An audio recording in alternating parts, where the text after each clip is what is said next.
Second जो है ना, ये 1 2 3 4 5, ये जो बीता हुआ ये सेकेंड जो बीत गया ना। स्वागत है आप सभी का। आप लोग देख रहे हैं बुद्धास टीचिंग चैनल और हम यहाँ महाकारुणिक तथागत बुद्धा और उनके शिक्षाओं के विषय में चर्चा करते हैं।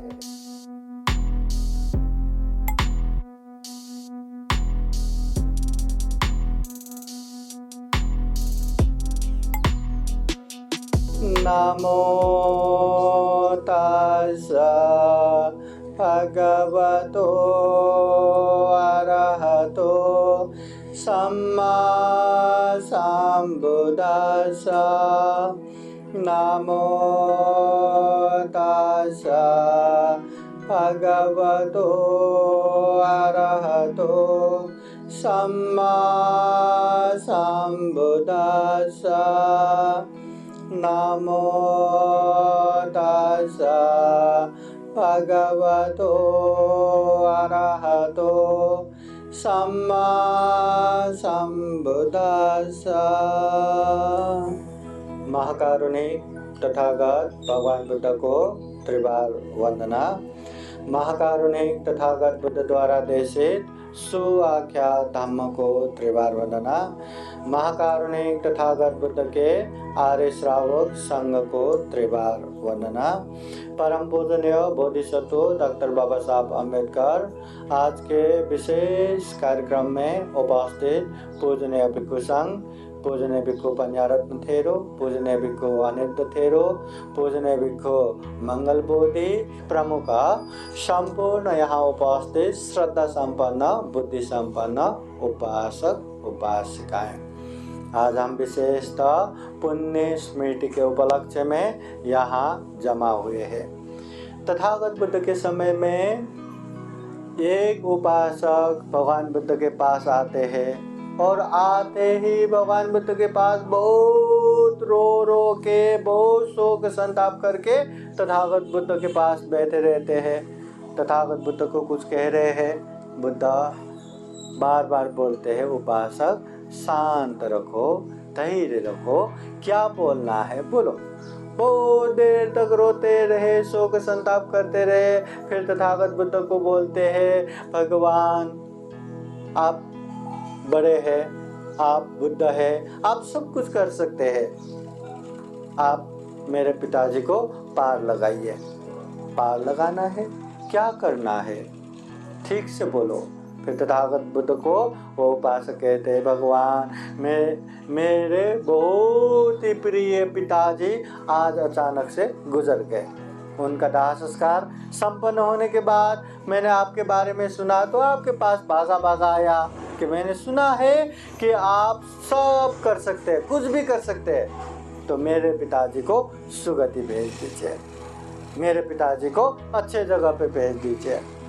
उस समय तथागत बुद्ध वो उपासक को देखते हैं और उसके मनस्थिति को देख के तथागत बुद्ध उसको समझाते हैं। अब समझाने की तरीका है भगवान बुद्ध का, कोई भगवान बुद्ध के पास आए और कोरा ही चला जाए, खाली चला जाए, ऐसा बहुत कम बार होता है।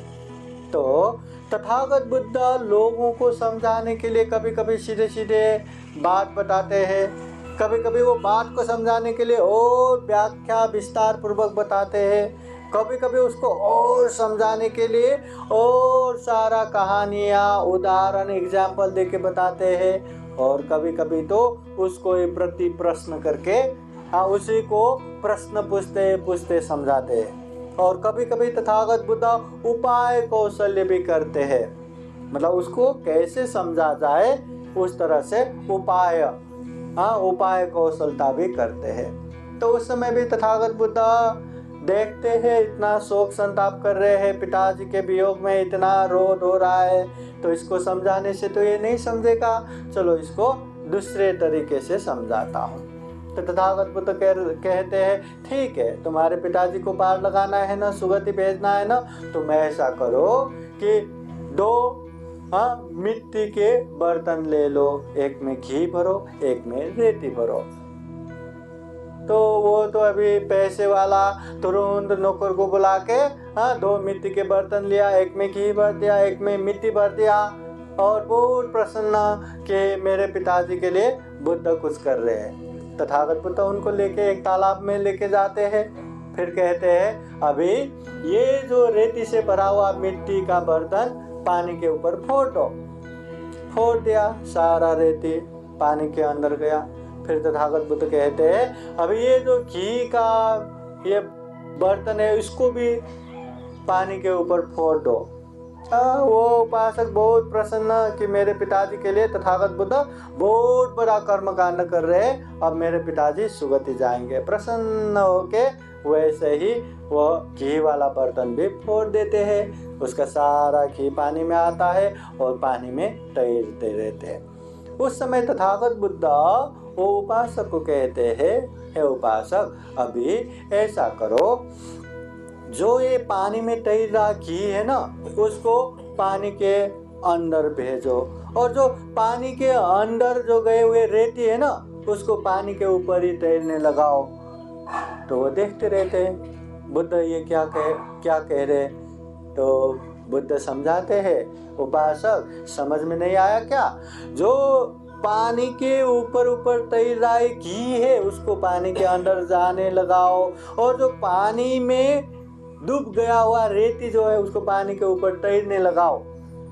ऐसा कहने से वो उपासक कहते हैं भगवान ऐसा तो संभव ही नहीं। घी का स्वभाव हल्का है, वो पानी के ऊपर ही तैरेगा, और रेती का स्वभाव भारी है, वो पानी के नीचे ही जाएगा। ऐसे कैसे संभव है कि घी नीचे जाए और रेती ऊपर ही तैरता रहे। बुद्ध पूछते हैं संभव नहीं है क्या? नहीं है। उस समय तथागत बुद्ध कहते हैं उपासक मैं भी तो यही बता रहा हूँ, मैं भी तो यही समझा रहा हूँ। घी का स्वभाव है पानी में तैरना, ये कैसे डूबेगा, और रेती का स्वभाव है पानी में डूबना, ये कैसे पानी में तैरता रहेगा। उसी तरह दुनिया में जो इंसान ने घी जैसा हल्का फुल्का अच्छा कुशल कर्म किया है, पुण्य कर्म किया है, वो ऊपर सुगति में ही जाएगा। और जिसने रेती जैसा भारी कर्म किया है, पाप किया है और कुशल कर्म किया है, दुनिया को दुख कष्ट दे के बैठे हैं, दुनिया भर के पाप कर्म करके बैठे, ऐसे भारी कर्म करने वाले वो तो नीचे ही डूबेगा, दुर्गति में ही जाएगा। उसे कौन रोक सकता है? जो अच्छा पुण्य कर्म करते हैं उसको यहाँ भी सुख मिलता है, वहाँ भी सुख मिलता है। मरने के बाद अरे वो अमुक व्यक्ति हमें पसंद नहीं, हजारों लोग मिलके वो नरक में जाए ऐसा प्रार्थना करने से वो दुर्गति में जाएगा क्या? क्योंकि उसने अच्छा कर्म किया है, अच्छी जगह पे जाएगा। मगर जिसने जीते जी दुनिया भर को दुख कष्ट दिया, दुनिया भर को एकदम शोषण किया, पाप किया, कुशल किया, और मरने के बाद उसके चाहने वाले हजारों मिलके हमारे प्रिय व्यक्ति सुगति जाए ऐसे प्रार्थना करने से सुगति जाएगा क्या? बिल्कुल नहीं जाएगा। इसलिए तथागत बुद्ध अच्छे से समझाते हैं जीते जी हमें पुण्य करना चाहिए, हमें धम्म करना चाहिए। तो इसका मतलब मरने के बाद जो भी हमें पुण्य कार्य कर रहे ये सब बेफिजूल की बात है क्या? ये सब बिन काम का कर्म कांड है क्या? नहीं, ये जो हम कर रहे एक तरह से ये मानवीय गुण धम्म कर रहे हैं। तथागत बुद्ध कहते हैं दुनिया में 2 प्रकार के लोग दुर्लभ है, एक तो निस्वार्थ भाव से उपकार करने वाला, और दूसरा उपकार को स्मरण करके कृतज्ञ होने वाला। ये 2 प्रकार के लोग बहुत दुर्लभ है।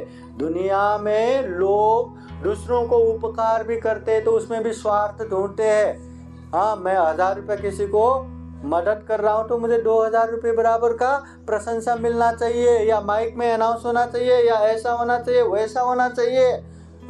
थोड़ा भी हेल्प करते, मदद करते, उपकार करते तो उससे ज़्यादा चाहते हैं, जैसे बिजनेस जैसा। मगर निस्वार्थ भाव से उपकार करने वाला बहुत ही कम है, दुर्लभ है। वैसे ही लोगों ने कितना भी हमें उपकार किया हो उसको याद करना मुश्किल है। थोड़ा भी गलती किया हो तो उसी को याद करके उसने मुझे ऐसा बोला था, उसने मुझे ऐसा किया था, उसने मुझे ऐसा सोचा था, ठहरो मेरी भी बारी आएगी करके हम उसके प्रति द्वेष भाव रखते, गुस्सा रखते, क्रोधित होते, हाँ, बदला लेने की भाव रखते। मगर लोगों ने सही में मेरे ऊपर इतना उपकार किया करके वो गुण को याद करके कृतज्ञ होने वाले बहुत ही कम है। तो ऐसे दुर्लभ गुण धर्म हम भी अपने में लाने का प्रयास कर रहे हैं ये पुण्य कार्य करके। हाँ, एक तो नारायण उपासक गुजर गए, हाँ, गुजर गए तो भूल गए, ये तो पशु पंछी करते हैं, हाँ, वो तो दूसरे जानवर करते हैं, हम तो इंसान है। हाँ, हम में वो कृतज्ञ गुण है, इसलिए हम उनके ऊपर याद करके उनके पुण्य स्मृति में हम ये पुण्य संचय कर रहे हैं और पुण्य अनुमोदन भी कर रहे हैं। अभी जो हम पुण्य संचय करके पुण्यानुमोदन करेंगे वो पुण्य उनको प्राप्त होता है कि नहीं? होता है कि नहीं? होता है, होता है। कभी आप लोगों ने सुना क्या किसी के नाम पे हमने पुण्यानुमोदन किया और उसको पुण्य मिला और वो आके थैंक यू बोला? ऐसा कभी सुना क्या? नहीं। न उनको पुण्य मिला करके थैंक यू बोलने आएंगे, न उनको पुण्य नहीं मिला फिर से एक बार अच्छे से पुण्य करके भेजो करके बोलने आएगा। मगर ये हमारा कर्तव्य है कि हम पुण्य करें और पुण्यानुमोदन करें। एक तो कर्तव्य कर रहे, दूसरा हम प्रत्यक्ष ये नाम पे, हाँ, उनके नाम पे हम पुण्य कर रहे हैं ना। प्रत्यक्ष हम दान दे रहे, प्रत्यक्ष हमने शील पालन करके बैठे, प्रत्यक्ष हम ध्यान एकाग्र करके बैठे, प्रत्यक्ष धम्म देशना सुन के बैठे, हम पुण्य कर रहे हैं ना। तो हमारे लिए भी ये लाभदायी हो गया और ये मानवीय गुण धम्म भी कर रहे। और रहा उनको पुण्य मिलने ना मिलने का, तथागत बुद्ध कहते हैं मरने के बाद ऐसी जगह पे जन्म हुआ जहाँ दूसरों के दिया हुआ प्राप्त करके ही जीते हैं। हाँ, ऐसे पेट में जन्म हुआ तो वो लोग पुण्य का आशा करते हैं कि हमारे ज्ञाति बंधु हमें पुण्य छोड़े, हमारा उपकार हो करके आस करते हैं। तो ऐसे समय में हम पुण्य करके पुण्यानुमोदन करेंगे तो उन लोगों को वो पुण्य प्राप्त होता है। नहीं, अभी उसने जीते जी बहुत पुण्य किया है और वो सुगति में गया, अच्छे जगह पे गया, इंसान होके जन्म हुआ, तो पुण्य की प्राप्ति आस थोड़ी ना करेंगे। हाँ, तो उन लोगों को पुण्य भले ही ना लगे पर हम जो पुण्य कर रहे हैं ये हमें ही प्राप्त होता है। इसलिए एक तरह से ये मानवीय गुण धर्म भी हम निर्वाह कर रहे हैं, बाकी हम प्रत्यक्ष पुण्य भी कर रहे हैं। और ऐसा माहौल हमें बार बार बनाते जाना चाहिए, ये तथागत बुद्ध कहते हैं। अभी ये उपासक का पुण्य स्मृति है करके कितने ज्ञाति बंधु कहाँ से जमा हो गए।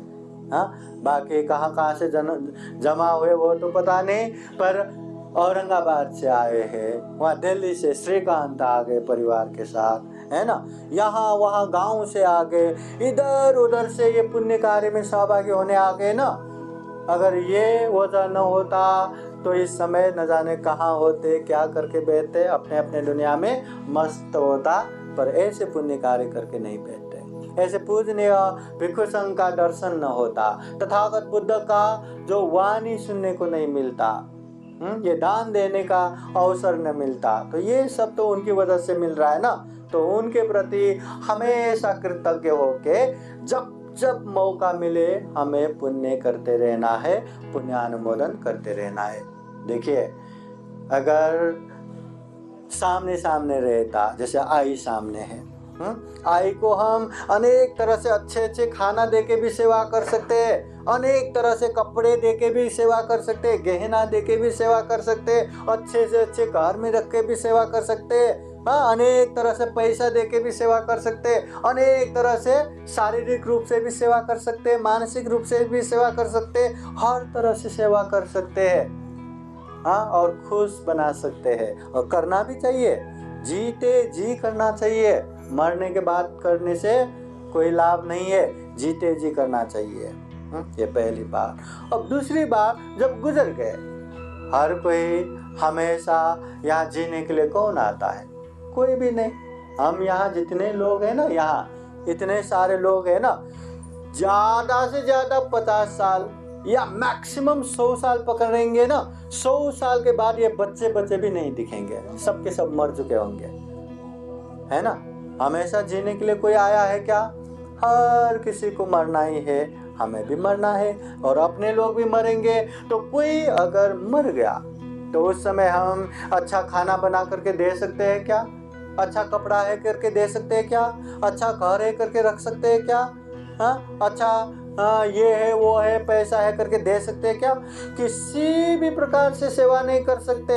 तो उस समय तथागत बुद्ध कहते हैं, अगर हमें उनके प्रति सही रूप में आदरांजलि देना है, सही रूप में कृतज्ञ होना है, तो पुण्य करो, धम्म करो, शरीर से अच्छा करो, वाणी से अच्छा बोलो, मन से अच्छा सोचो। कम से कम शरीर से बुरा मत करो, वाणी से बुरा मत बोलो, मन से बुरा मत सोचो। ऐसे पुण्य कार्य करते हुए वो पुण्यानुमोदन करना है। अगर ऐसा पुण्यानुमोदन करेंगे और उनको सही रूप में जरूरत पड़ा तो ये पुण्य प्राप्त भी होगा। अगर उनको जरूरत भी नहीं पड़ा तो प्रत्यक्ष रूप से हम पुण्य कार्य कर रहे हैं, ये हमें पुण्य मिल रहा है। इसलिए तथागत बुद्ध ये पाली गाथा द्वारा भी कहते हैं, ये जीवन कैसा, ये जीवन का वास्तविकता कैसा है। तो तथागत बुद्ध कहते हैं, पवात दीप तुल्याय सायो संततिया खयं परोपमाय संपासं पावय मरणासति। पवात दीप तुल्याय, ये हमारे जीवन जो है ये चारों ओर हवा चल रहा है, ऐसे जगह पे बीचों बीच दिए जल रहे हैं, मेणबत्ती जल रहे, ऐसा ही हमारा जीवन है। यहाँ दीवार में चिपक के यहाँ मेणबत्ती जल रहा है, फिर भी कितना मुश्किल है, कितना तो बुझ भी गया है ना। तो खुले हवा में, खुले मैदान में वो जलाएंगे तो कितनी देर जल जाएगा? कभी भी कहीं से भी थोड़ा भी हवा आया वो बुझ जाएगा। वैसा ही हमारा जीवन है। कब कहाँ कैसे हमारा जीवन का अंत होगा किसी को पता नहीं। और ऐसा किसी का जीवन भी गारंटी लेके नहीं आया कि वो तो 50 साल ही जिएगा या 100 साल ही जिएगा। देखते हैं ना, बहुत सारे लोग माँ के पेट में ही मर जाते हैं, बहुत सारे लोग जन्म होते ही मर जाते हैं, बहुत सारे लोग बचपन में मर जाते, जवानी में मर जाते, अर्धवयस्क में मर जाते, बुढ़ापे तक तो सबको मरना ही है। तो मतलब जिंदगी का कोई ठिकाना नहीं। सुबह भी मर सकते, दोपहर को भी मर सकते, शाम को भी मर सकते, रात्रि भी मर सकते। ऐसा कोई समय ही नहीं जिस समय गारंटी है हम नहीं मरेंगे। कभी भी मर सकता है, कहीं भी मर सकता है। या तो हम बैठते हैं, या तो खड़े रहते हैं, या तो चलते हैं, या तो सोते हैं। इसको बोलते हैं इरियापत। ये 4 इरियापत ही है, ये 4 पोजीशन ही है हमारा। मगर ऐसा कोई इरियापत नहीं जहां हम नहीं मरते। ये बैठे बैठे नहीं मरेंगे ऐसा गारंटी है, खड़े खड़े नहीं मरेंगे गारंटी है, चलते चलते नहीं मरेंगे गारंटी है, सोते सोते नहीं मरेंगे गारंटी है, कहीं भी गारंटी नहीं है। इसलिए तथागत बुद्ध कहते हैं, पावय मरणासति। पहले हमारे पास पैसा नहीं था, अभी पैसा आया, तो ऐसे समय में बहुत सारे लोग बहुत ही अहंकार होने लगता है, अभिमान होने लगता है। पैसा आने से भी अहंकार अभिमान चढ़ने लगता है।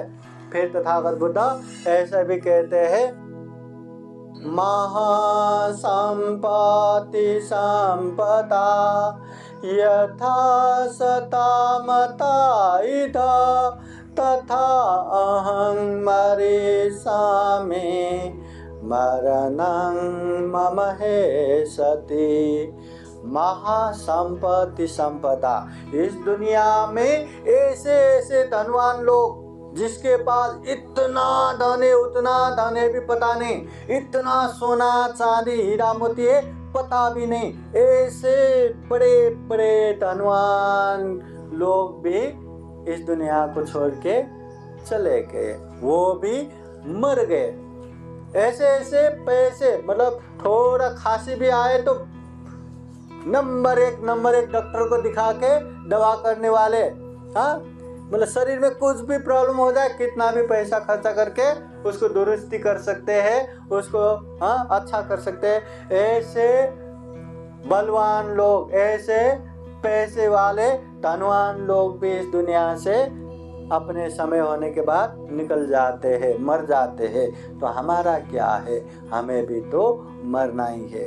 कितना भी पैसा होने दो, वो पैसा हमें जिंदा नहीं रख सकता, वो पैसा हमें नहीं बचा सकता। अरे बाकी तो छोड़ ही दो, हमारा जीवन अनित्य है ये पता है ना, हाँ, हमारा जीवन पल प्रतिपल खत्म हो रहा है ये पता है ना। देखो हमारा जीवन कम से कम मैक्सिमम चलो 70 साल 80 साल 100 साल जिएंगे, हाँ। एक साल में कितना दिन रहता है, कितना दिन रहता है एक साल में? 365 दिन। एक दिन में कितना घंटा रहता है? 24 घंटा। एक दिन रात में 24 घंटा है। एक घंटे में कितने मिनट रहता है? 7 मिनट। एक मिनट में कितना सेकंड रहता है? 7 सेकंड। और ये सेकंड जो है ना, ये 1 2 3 4 5, ये जो बीता हुआ ये सेकंड जो बीत गया ना, ये हमारे जीवन के वो पल गया, गुजर गया। अब यकीन मानो आप करोड़ों भी देंगे तो वो पल वापस आने वाला नहीं है। करोड़ों, मैं 1000-1200 की बात तो नहीं कर रहा हूँ, करोड़ों देंगे तो भी ये बीता हुआ पल फिर से वापस नहीं आएगा। इसलिए पैसा कुछ नहीं कर सकता। इसलिए याद रखना, उपत्या सहवेदं मरणं आगतं सदा। जैसे ही उत्पत्ति होता है विनाश पीछे पीछे आता है, जैसे ही जन्म होता है मृत्यु भी पीछे लग के आता है। जैसे एक शिकारी शिकार करने के लिए धनुष बाण ताक के बैठते, जैसे ही शिकार आ गया वो शिकारी उसको हाँ धनुष बाण मार देते, वैसे ही मृत्यु हमें ताक के बैठे है। कब कहाँ कैसे खत्म होगा पता ही नहीं। इसलिए तथागत बुद्ध कहते हैं ऐसा तो जीवन हम लेके आए हैं, तो ऐसे जीवन में ज़्यादा अहंकार मत करो, ज़्यादा अभिमान मत करो, ज़्यादा हवा में उड़ते मत बैठो, जमीन पे रहो और हमेशा ये याद करके चलो कि हमें भी मरना है। ये शरीर जिसे हम इतना प्यार करते हैं, ये शरीर भी छोड़ के जाना है। ये अपने परिवार जिसे हम इतने अपना प्रिय बनाते हैं उसको भी छोड़ के जाना है, वो भी चला जाएगा। जो धन संपत्ति वो भी खत्म हो जाएगा, सबके सब छोड़ के जाना है। तो ऐसे जीवन याद करते हुए जितना हम पुण्य करेंगे, जितना हम धर्म करेंगे, वही हमारे पीछे आएगा, वही हमारे साथ आएगा। बाकी तो यहीं छोड़ के जाना है। नारायण उपासक गया ना, वो उपासक क्या मेरे परिवार है, मेरे बच्चे हैं, किसी को लेके गया क्या? मुझे ये घर है, संपत्ति है, मुझे लगेगा करके क्या कुछ लेके गया क्या? ले जा पाया क्या? नहीं। बाकी तो बाकी अपना शरीर भी यहीं छोड़ के गया। उनके मरने के बाद कितने लकड़ियों में जला के राख बनाया और बचा खुचा अस्थि भी पानी में बहा दिया। देखो क्या क्या लेके गए। हमें भी वही रास्ते पे जाना है, अच्छे करो या बुरे करो, वही रास्ते पे जाना है। और रास्ते पे जाते समय यही जो हमने किया है वही हमारा मदद करेगा। अगर हमने थोड़ा पैसा बचा के अपने पास पैसा जमा करके रखा तो कभी भी आपद विपद में वो काम आएगा, या कभी भी आपको खर्चा करना पड़े तो आप अच्छे से खर्चा कर पाएंगे। वैसे ही यहाँ से कहीं बाहर जाते समय भी अनेक ऐसे खर्चा लगता है, तो अच्छे से हम यात्रा कर पाएंगे। खर्चा नहीं रहा ना, यात्रा अच्छा नहीं होता। तो वैसे ही यहाँ से जाते समय भी हमें यात्रा के लिए खर्चा तो लगता है ना। तो ऐसे समय में ये धन संपत्ति खर्चा कुछ नहीं काम आता, पुण्य रूपी खर्चा ही काम आता है। जितना पुण्य करेंगे उतना हमारा यात्रा अच्छा रहेगा, सुखद रहेगा, शांतमय रहेगा और हम अच्छे सुगति में जा पाएंगे। अगर हमने बुरा किया, कुशल किया, पाप किया तो वो हमें इतना खींच के दुर्गति में लेके जाएंगे कि हम बच ही नहीं पाएंगे, हमारे अपने लोग भी नहीं बचा पाएंगे। इसलिए याद रखना उपासक उपासिकाएं, जीवन में ढेर सारा पुण्य करना है, बार बार करना है। जितना पुण्य करेंगे उतना जीवन में सुख मिलेगा, शांति मिलेगा। और उसके लिए जो गुजर गए उन लोगों के पुण्य स्मृति का नाम उससे एक पुण्य का माहौल बनाना चाहिए। जो जीवित है उन लोगों के जन्म दिवस के नाम पे वो पुण्य का माहौल बनाना चाहिए। और जीवन में जो बड़े बड़े कार्य होता है उसका नाम लेके, कोई शादी का, कोई कुछ एक का नाम लेके ऐसा पुण्य कार्य करते रहना चाहिए, पुण्य का माहौल बनाना चाहिए। क्योंकि इंसान जो है ना अच्छे काम करने में बहुत ही स्लो है और जो अच्छा नहीं है उसमें बहुत भागते जाता है। जैसे हमने भोजन के समय में भी बात किया ना, बंदे जी वहाँ डायबिटीज है, तो जब से डायबिटीज होने से पहले उनको मीठा बिल्कुल पसंद नहीं, बोले जब से डायबिटीज हुआ मीठा खाना नहीं है ना, मीठा खाना नहीं, तब से और मीठा खाने का मन होता है। बोले मीठा मत खाओ और खाने का मन। वैसे ही पाप मत करो, पाप में ही ज़्यादा अट्रैक्शन। धम्म करो, धम्म में तो अट्रैक्शन ही नहीं है।